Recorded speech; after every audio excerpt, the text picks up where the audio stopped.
Saudaraku, pelatih timnas U17 Indonesia Nova Arianto mengaku masih memiliki evaluasi kepada anak asuhnya meskipun berhasil mengalahkan Kuwait.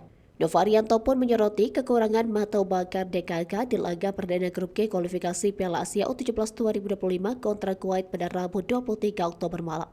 Diketahui timnas U17 Indonesia berhasil meraih kemenangan tipis 1-0 atas Kuwait pada laga yang digelar di Stadion Abdullah Al-Khalifa Misharef.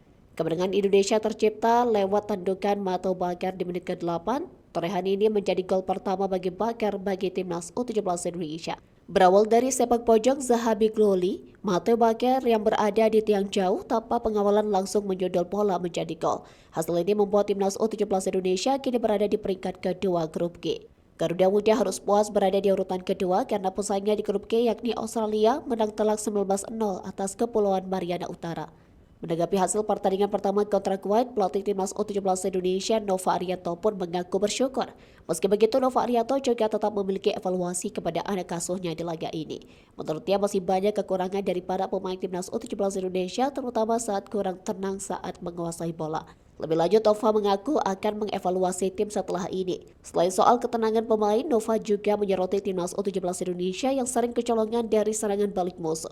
Nova pun berharap hal ini tidak terulang pada pertandingan berikutnya. Setelah ini, timnas U17 Indonesia akan melawan Kepulauan Mariana Utara pada matchday kedua grup G. Dijadwalkan, duel timnas U17 Indonesia versus Mariana Utara bakal digelar di Stadion Abdullah Al-Khalifa Masref pada Jumat 24 Oktober pukul 21.30 WIB. Melawan tim yang di atas kertas lebih lemah, Nova Arianto mengisyaratkan rotasi.